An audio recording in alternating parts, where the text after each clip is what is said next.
Bismillahirrahmanirrahim. Assalamualaikum warahmatullahi wabarakatuh. Bihamdillahi wassalatu wassalamu ala rasulillah wa ala alihi wa sahbihi wa mawalah wa la hawla wa la quwata illa billahi wa ba'du. Qala Allahu azza wa jalla ya ayyuhalladzina amanu taqullaha haqqa tuqatih wa la tamutunna illa wa antum muslimun. Faqala Allahu azza wa jalla ya ayyuhalladzina amanu taqullaha haqqa tuqatih ya ayyuhan nasu taqu rabbakumul ladzi khalaqakum min nafsin wahidah wa khalaqa minha zawjaha wa batha minhuma rijalan katsiran wa nisaa'a wattaqullaha alladzi tasaaluna bihi wal arham innallaha kana 'alaikum raqiba. Amma ba'du, ma'asyiral muslimin yang dimuliakan Allah Subhanahu wa taala. Alhamdulillah, di malam hari ini dengan izin Allah Subhanahu wa taala dan nikmat yang Allah karuniakan kepada kita, kembali kita bisa berjumpa walaupun lewat media. Dan ini sebuah nikmat Allah Subhanahu wa taala, kita masih diberikan kesempatan waktu untuk berthalabul ilmi. Salawat dan salam marilah kita haturkan kepada Nabi besar Muhammad sallallahu alaihi wa ala alihi wasallam.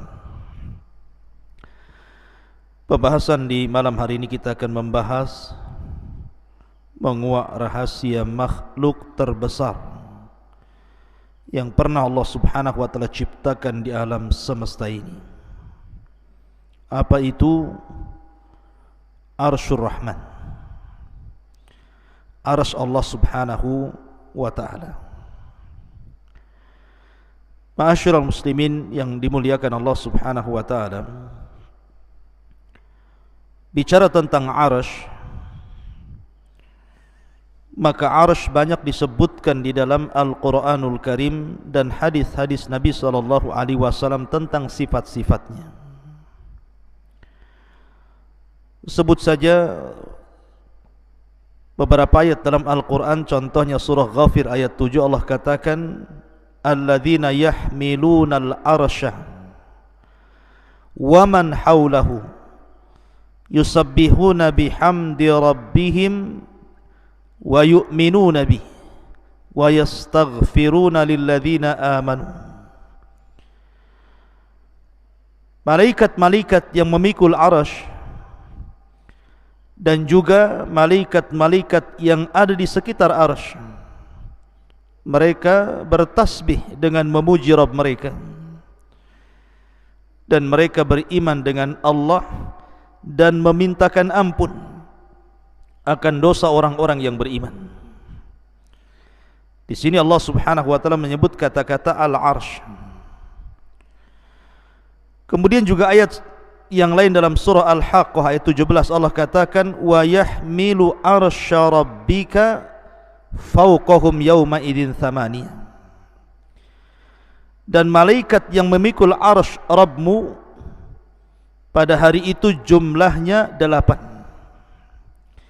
Ada yang mengatakan 8 malaikat yang memikul arsy, ada yang mengatakan 8 saf dari kalangan malaikat yang jumlahnya tidak ada yang tahu kecuali Allah, saking banyaknya. Wa ma ya'lamu junuda rabbika illa hu, dan tidak ada tahu jumlah berapa tentara Allah dari kalangan malaikat kecuali Allah saja yang tahu. Ma'asyiral muslimin yang dimuliakan Allah Subhanahu wa taala. Kemudian juga hadis Nabi sallallahu alaihi wasallam. Nabi sallallahu alaihi wasallam bersabda ketika bicara tentang keistimewaan zikir kepada Allah Subhanahu wa taala, subhanallah wa bihamdihi adada khalqihi wa ridha nafsihi wa zinata arsyih wa midada kalimati. Jadi suatu ketika Nabi SAW pernah di masjid sampai waktu duha. Kemudian Nabi SAW terus menerus seperti itu duduk di masjid sampai akhirnya datanglah sahabat Nabi SAW kemudian bertanya soal kenapa Nabi SAW duduk seperti itu dari subuh sampai waktu duha. Maka Nabi SAW menjelaskan tentang bahwa dia senantiasa membaca 4 kalimat ini. Salah satunya adalah waridha nafsihi wa zinata arsyih, dan beratnya arsy Allah Subhanahu wa taala. Artinya bahwa kalimat arsy itu disebutkan di dalam Al-Qur'an dan juga disebutkan dalam hadis Nabi SAW. Adapun di antara sifat-sifatnya, maka Allah Subhanahu wa taala menyebutkan di antara sifat-sifat arsy itu yang pertama bahwa arsy Allah Subhanahu wa taala disifati dengan Al-Majid. Dzul arsy Al-Majid. Majid itu artinya yang maha luas lagi maha besar.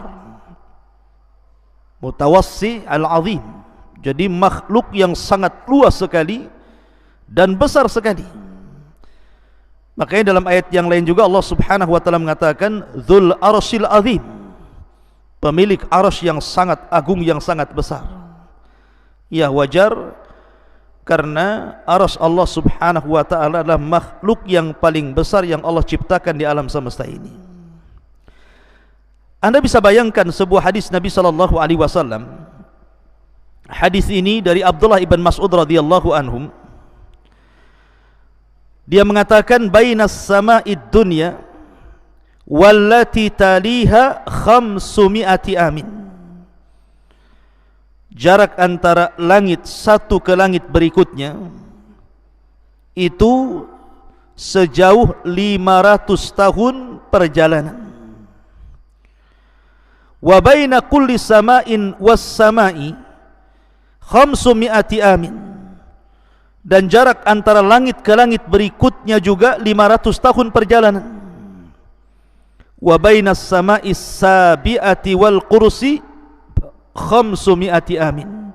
Bahkan jarak antara langit ke-7 ke kursi Allah itu juga 500 tahun perjalanan. Ma'asyiral muslimin yang dimuliakan Allah Subhanahu wa taala. Kemudian Rasul mengatakan, Abdullah bin Ibnu Mas'ud mengatakan wa baina kursi wal ma 500 amin. Dan jarak dari kursi ke air yang ada di atas langit itu juga 500 tahun perjalanan. Wal arsyu fauqal ma. Dan arsy itu di bawah air. Dan arsy itu di atas air. Wallahu fauqal arsy, dan Allah di atas arsy. La yakhfa alaihi syai'un min a'malikum. Allah tidak mungkin tersembunyi sedikit pun dari amal-amal kalian. Coba perhatikan di sini. Jarak bumi ke langit itu, kata Abdullah bin Mas'ud radhiyallahu anhu, itu perjalanan 500 tahun. Tentu kalimat perjalanan 500 tahun ini sesuai dengan waqi', sesuai dengan apa yang kita rasakan hari ini. Coba Anda lihat bintang yang ada di langit itu. Apabila tidak sedang hujan ataupun awan tidak sedang hitam, tentu kita bisa lihat bintang itu. Sementara menurut ulama falak, satu bintang itu besarnya bisa ratusan kali bumi. Satu bintang itu besarnya bisa ratusan kali bumi. Sementara kita hanya melihat bintang itu kecil seperti kelereng. Artinya bahwa ketika Abdullah ibn Mas'ud radhiyallahu anhu mengatakan bahwa jarak antara bumi ke langit itu 500 tahun perjalanan, masuk di akal.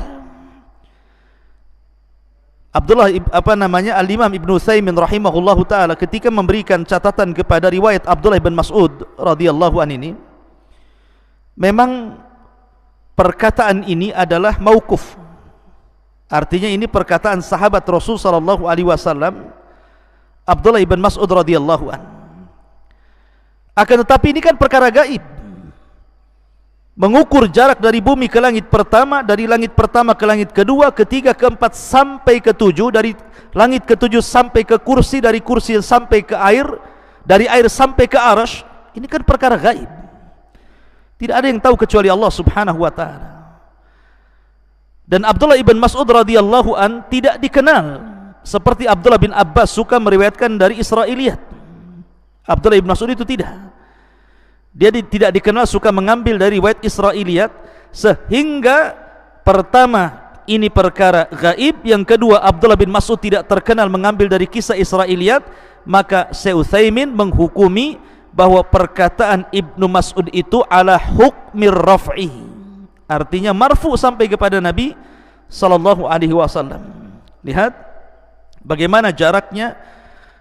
Langit pertama ke kedua 500 tahun perjalanan, kedua ke ketiga 500 tahun perjalanan, ketiga ke empat 500 tahun perjalanan, begitu juga sampai ke tujuh.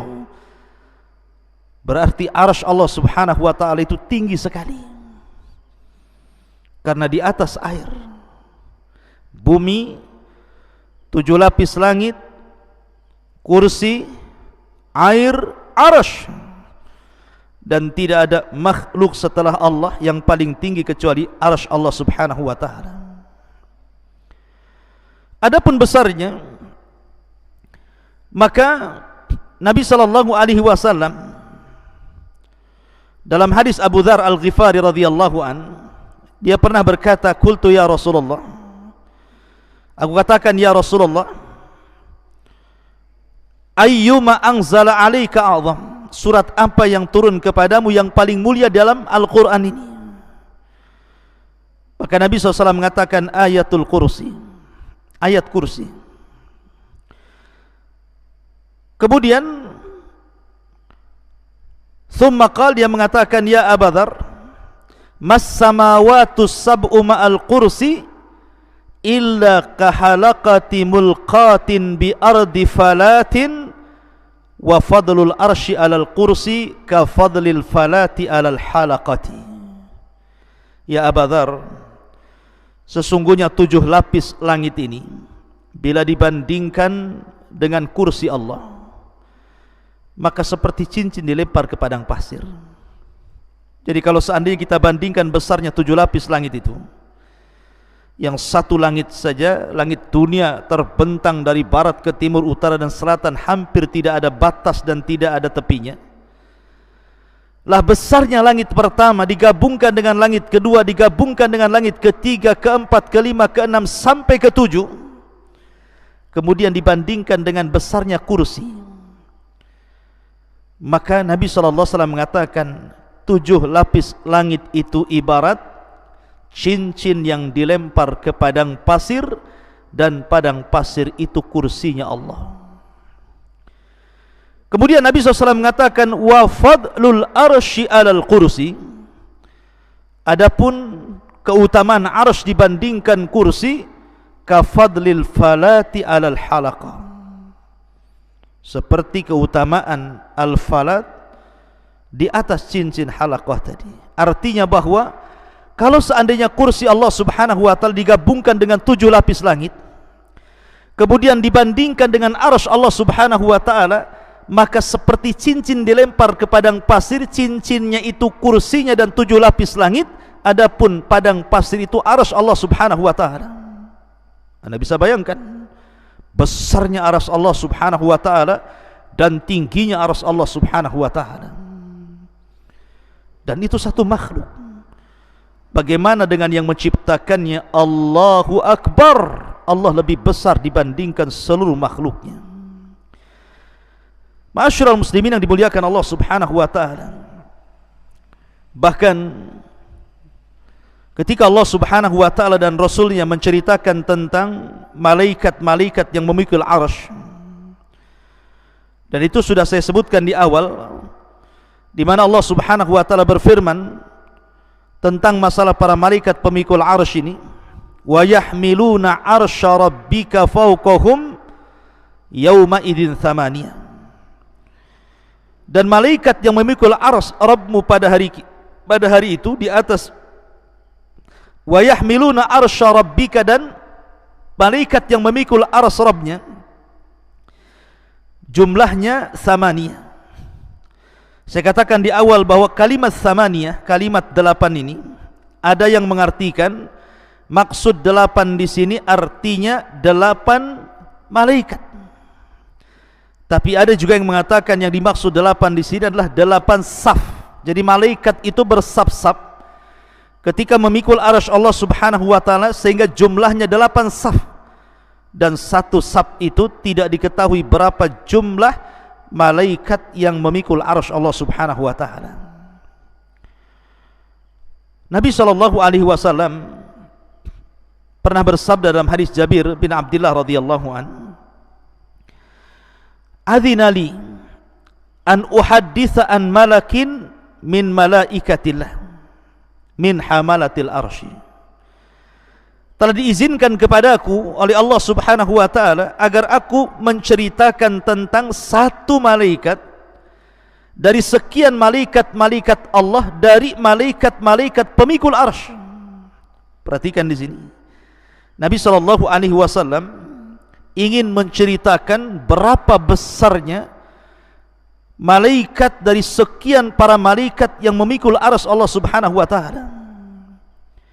Kata Nabi SAW, "Innama baina sakhmati udhunihi ila atikihi masirata sab'umi'ati amin."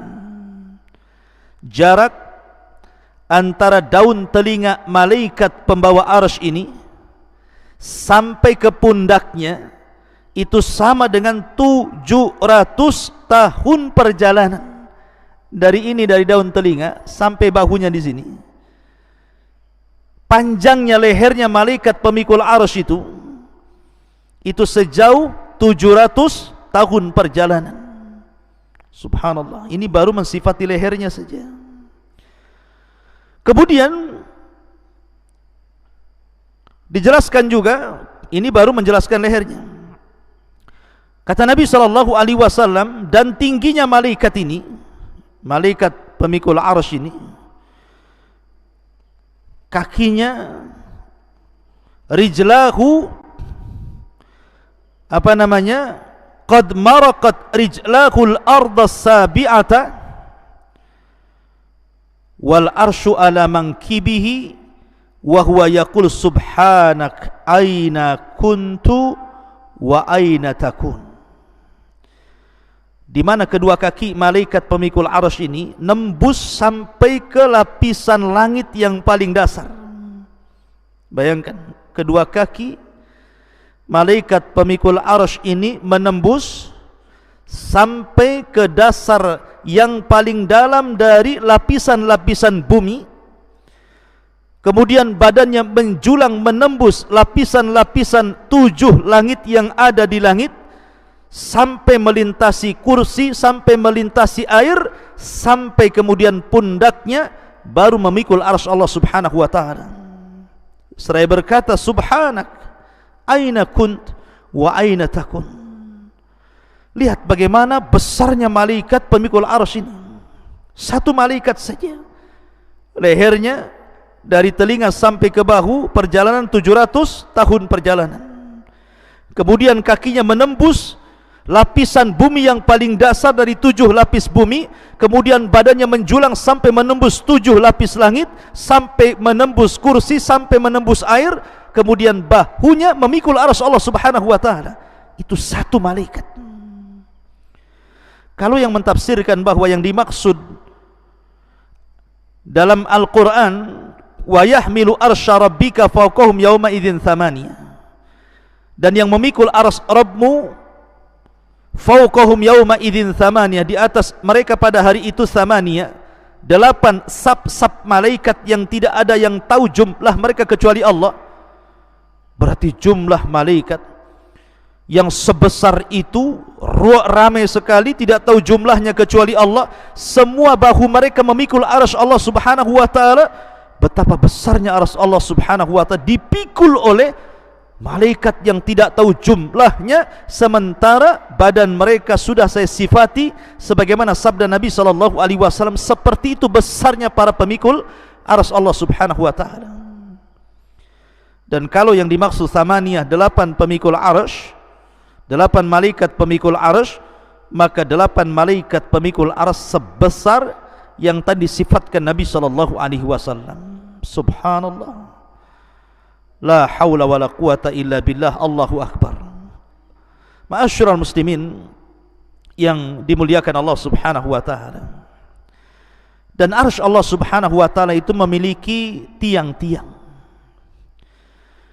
Makanya dalam sebuah hadis Nabi SAW mengatakan, yus'akun nas yaumal qiyamah fa akunu awal man yafiq fa idza bi Musa akhadha bi qaimati min qawami'il arsy. Pada hari kiamat manusia akan dipingsankan, maka aku orang yang pertama kali siuman, maka aku melihat Musa sedang memegang satu di antara tiang-tiang arsy Allah Subhanahu wa taala. Artinya arsy itu punya tiang.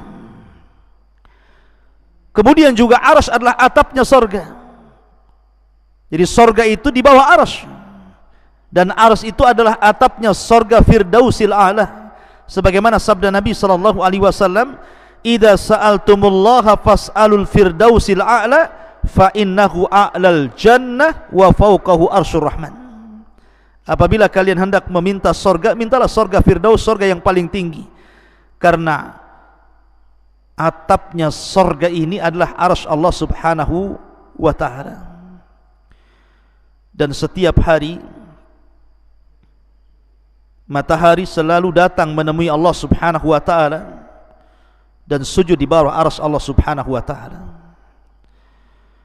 Dalam sebuah hadis yang dikeluarkan Bukhari dan Muslim, ketika para sahabat melihat dan juga Nabi SAW, matahari hendak tenggelam, matahari itu hampir tenggelam ke arah barat. Maka Rasul mengatakan, ya Abadar, atadri aina taghrub? Abadar, kamu tahu enggak matahari itu kemana perginya ketika dia tenggelam? Maka Abu Dar mengatakan, Allah wa Rasuluh alam, Allah dan Rasulnya yang tahu. Maka Rasul mengatakan, mustaqarruha tahtal arsy, dia kembali menghadap Allah di bawah arsy-Nya. Fa innaha tadhhabu hatta tasjuda tahtal arsy. Matahari itu ketika tenggelam dia berupaya pergi menghadap Allah, kemudian sujud kepada Allah di bawah arsy Allah Subhanahu wa taala. Imam Nasai menambahkan, tasta'dhinu fayu'dhanu laha wa yushiku an tasta'dhina fala yu'dhana laha. Maka dia pun meminta izin untuk terbit kembali, dan hampir-hampir tidak diizinkan untuk terbit kembali. Dalam riwayat hampir-hampir dia meminta izin terbit dari barat, tetapi Allah Subhanahu wa taala belum mengizinkannya, dan kelak pada hari kiamat akan mengizinkannya, di mana matahari akan terbit dari barat dan akan tenggelam ke arah timur. Dari sini menunjukkan bahwa matahari ini setiap tenggelam dia menghadap Allah, kemudian sujud di bawah arsy Allah Subhanahu wa taala.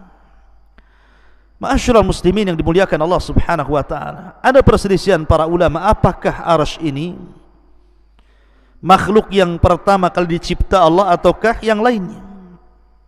Ada yang mengatakan bahwa makhluk yang pertama kali diciptakan Allah adalah arsy, dan itu berdasarkan hadis Abdullah ibn Amr, kataballahu maqadira al-khalaiq qabla an yakhluqas samawati wal ard bi 50,000 sanatin qala wa arshuhu 'alal ma.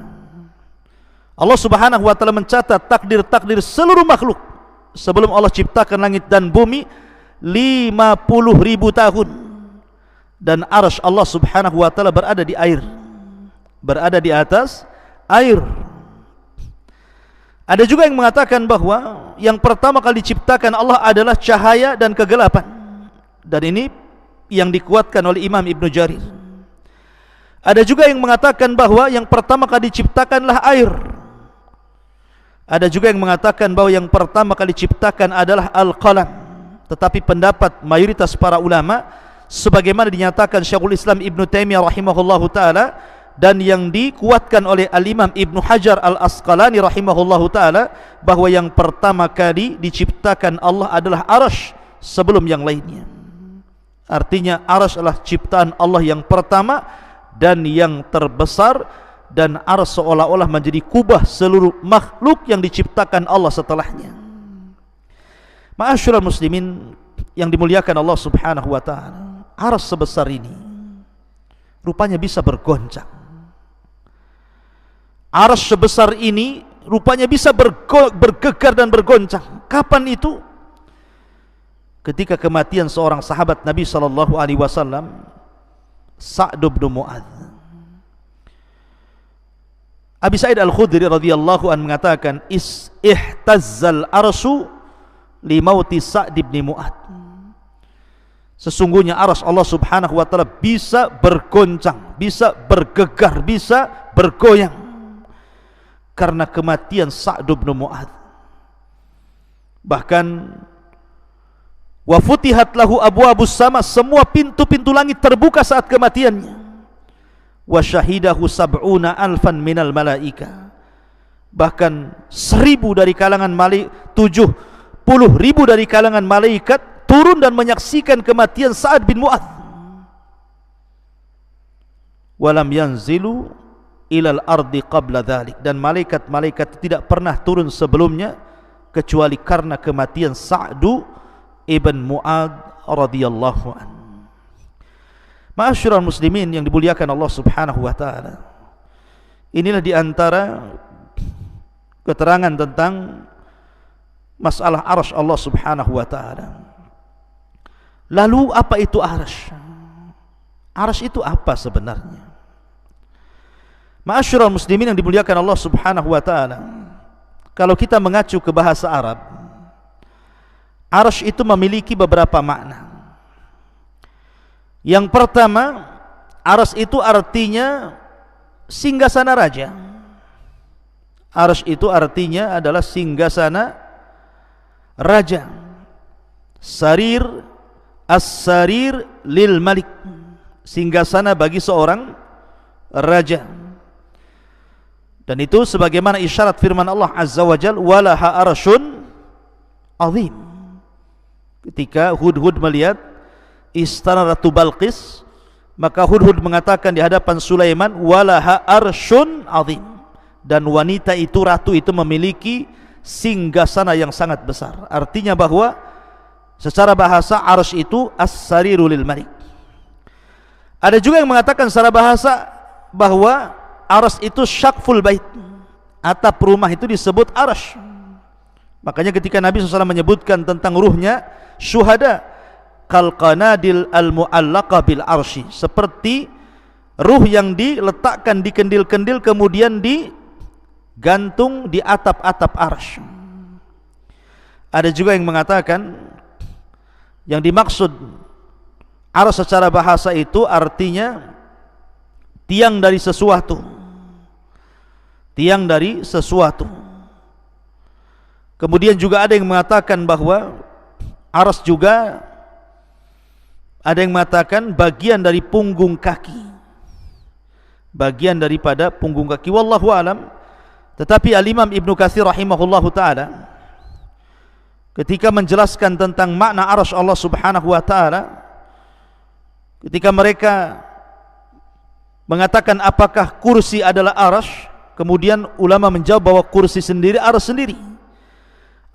Adapun kursi adalah maudhi'u qadamar rahman, tempat berpijaknya kedua kaki Allah Subhanahu wa taala. Ini menurut pendapat yang paling sahih, dan Arsy itu jauh lebih besar dibandingkan itu. Dan Arsy adalah singgasana Allah Subhanahu wa taala yang memiliki tiang-tiang yang besar sekali, kemudian juga memiliki lebar yang luar biasa, memiliki besar yang sangat besar, dan dipikul oleh 8 malaikat atau 8 saf para malaikat. Dan Arsy Allah Subhanahu wa taala makhluk yang pertama kali diciptakan Allah Subhanahu wa taala. Itu menurut Al-Imam Ibnu Katsir rahimahullahu taala dalam kitabnya Al-Bidayah wan Nihayah. Wallahu a'lam bissawab.